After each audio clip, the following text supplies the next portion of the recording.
Alright, so what I'm going to be walking you through with you today is a pre-purchase inspection, which basically can classify as a holiday inspection and all those sorts of things. So through us, it can either be paid for or it can be complimentary depending on how you bring your vehicle in. If you bring your vehicle in merely for the pre-purchase inspection or merely for the holiday inspection, you merely just charge our diagnostic fees and then happy days. If you bring your vehicle in for service and you inquire about it, listen, give the car a full inspection through, we'll do so.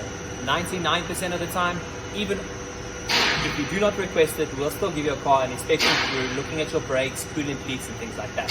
So what I'm going to do now is I'm basically just going to run you through everything. We'll have a look at, diagnose, and the main points we look at when doing these sorts of inspections. Okay, so what I always like to do is when I pull the vehicle into the workshop, I always check that your aircon is working, I'll check all your lights are working, as well as I'll test drive the vehicle, loading your wheel bearings, ensuring your brakes are working correctly, and listening for suspension noises and things like that. So once I've done that, I'll obviously put the vehicle on the lift and I'll start inside the bonnet itself. So what I always start off by doing is just checking your general fluids, right? So your coolant level, I'm ensuring the color of your coolants, the level of your coolants, as well as the condition of the bottle and things itself.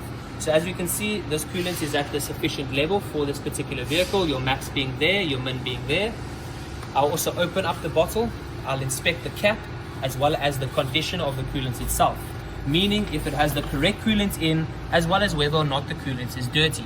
So on this vehicle, we can see that it's perfectly fine, so everything looks all good.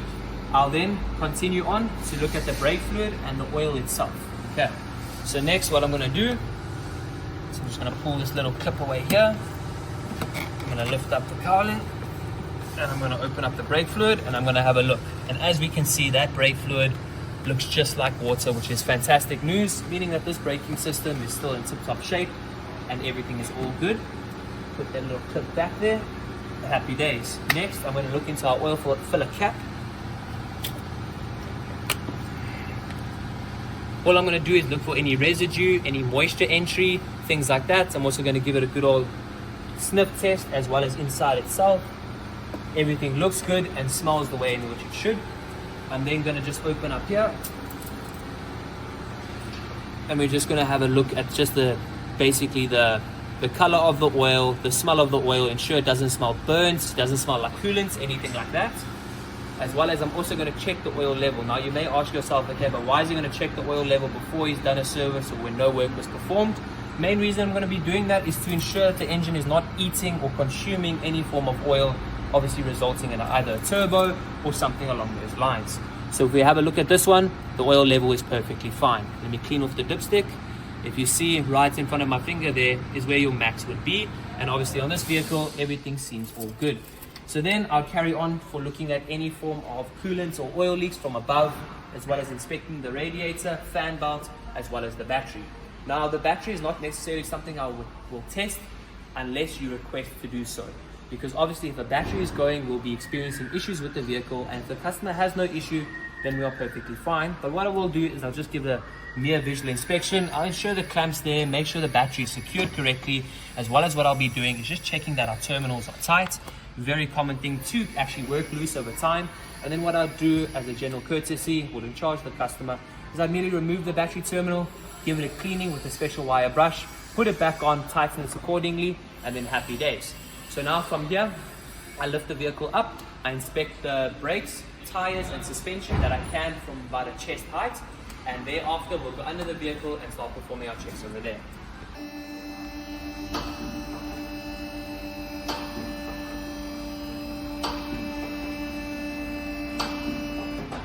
So guys, what I'm going to be basically doing here is I'm going to be assessing the shock. I mean, as we can see there already, we can see that this shock absorber is very damp over here, meaning that the shock itself is starting to collapse, as well as the seals are starting to give out, therefore pushing the oil out of the shock absorber itself.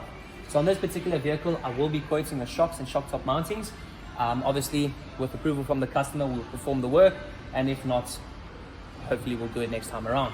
What I'll also be doing is I'll just be checking all the general suspension parts, your con links, your big lower control arm bushes and things like that. All the suspension I can see from up above. Then I'll just be inspecting the sidewall of the tire, as well as the tire itself, ensuring nothing is protruding through. There's no bubbles on the sidewall where the customer may have hit it and things like that. As well as a very, very big thing is the condition of the rims. Obviously, if there's a big notch or something in it, it would mean that the rim is warped, resulting in wheel and tire noise, tire wear, and all those sorts of things. And then, most importantly, we're going to inspect the brakes. Brakes on this vehicle are still thick, as well as the disc has a slight ridge, but that is something we'll address when you actually have to replace the pads. As like the way it is now, everything will be perfectly fine. I'll perform the same inspection on all 4 wheels, the front and rear, and then yeah, that's basically it. Okay guys, so when the vehicle is up in the air, what I'll always first start by doing is removing the under tray of the vehicle and inspecting the under tray to ensure obviously if there's any drops of something on it, obviously meaning that there's a leak somewhere on the vehicle. As we can see back there, that undercover is completely dry and clean, so obviously that is good news. I'll then always start at the back of the vehicle and work my way forward. First off is the exhaust system. I'll always give the exhaust system a little bit of a tap, as well as I'll tap it all the way along and walk to the front of the vehicle to ensure that the exhaust hangers are still holding their integrity, so they're not moving excessively, as well as the contents of the silencers and resonators are still secure, as it's very common for them to come loose and obviously make a noise while we are driving. After the exhaust system itself, I'll inspect the shock absorbers, just ensure that they are not leaking or anything of that sort. On this vehicle, we actually have drum brakes, so there is a small little inspection hole at the back here. I'm just going to remove the inspection cap, that thing over there, and then if I have a look through, I highly doubt you guys will be able to see, as it's behind that handbrake lever right by that green dot. I myself am able to see the rear linings to ensure that they are at the correct thickness, and on this vehicle everything is perfectly fine. I will then check the tires once again from the bottom. So what I'm going to be doing is I'm going to be spinning the tire and ensuring that there are no flat spots or anything along those lines. And as we can see, you can see where it will make contact with my hand and where it won't, meaning that this tire definitely does have flat spots. I'll then spin it again. This time I'll be looking at the rim itself. And if you have a look here, I'm sure we could actually see that on video. Let me give it one more good go. Can you see that jump in the rim over there? So essentially this customer has hit a pothole or a pavement or something along those lines in this rim's past, resulting in that buckle. Essentially the rim would need to be repaired. A quick fix is not wheel balancing. Yes, it may help the noise and things like that, but it's not a permanent fix. We are just going to be doing more damage to the tire, more damage to the rim, and we should just repair it properly once from the start. So now, yeah, then like I said, all I'm going to be doing is I'm going to be walking along. I'm going to be tapping the exhaust. This exhaust is still, everything seems perfectly fine. Our hanger is still not torn or anything along those lines. And then what I'm going to start off by doing is checking the suspension and parts involved. So CV boots. This CV boot is leaking a little through this little tear over there, which is something that does need to be addressed, because when I drove the vehicle, I did not hear any noises from it, which means the joint has not run dry yet, as well as there's not too much grease there. Therefore, meaning there's sufficient grease for it to be operating the way it is now. But should that not be addressed, we're going to need a boot and a joint complete, therefore almost tripling the price. So I'm hoping this customer will address it now and save himself some money down the line. Okay, our con links once again. So these do have quite a bit of play. As you can see, I can swivel it very easily. They're not supposed to be able to swivel that easily. However, they're not making noise. So I will provide a quotation and see what the customer has to say. But for the most part, he could get away with leaving those alone. I'm going to also check the tie rod ends. I'm going to give those a swivel. You can see those are quite stiff, as well as the condition of the boot is still good. So that should be all good. As well as the rack end itself, I'll give it a jiggle and I feel there's no play there. And then I'll look at the lower ball joint. Lower ball joint looks all good. Once again, just looking at the condition of the boots. Okay, I'll then perform the same test on that side over there, having a look at all its suspension components, drive shaft and everything involved. Okay, and thereafter I'll always move to the front of the vehicle, inspecting your radiator, intercooler and all that sort of thing, depending on obviously what vehicle you have. Most common places obviously being on the reservoir itself, where the radiator crimps to the reservoir. But I can see there, bottom corner, everything is all good. If I have an actual look at the whole radiator itself in its entirety, we can see there's no form of coolant or anything there, which is obviously fantastic news. As well as this corner here, we look all good. I'll then have a look at the very basically front of the engine, which would actually be the side because it's a transverse engine. But let's not get into particulars. I'll just have a look here, ensure there's no form of oil or coolant leak involving the engine and the gearbox itself, which we can obviously see is perfectly fine. I'll come have a look at the fan belt side of things.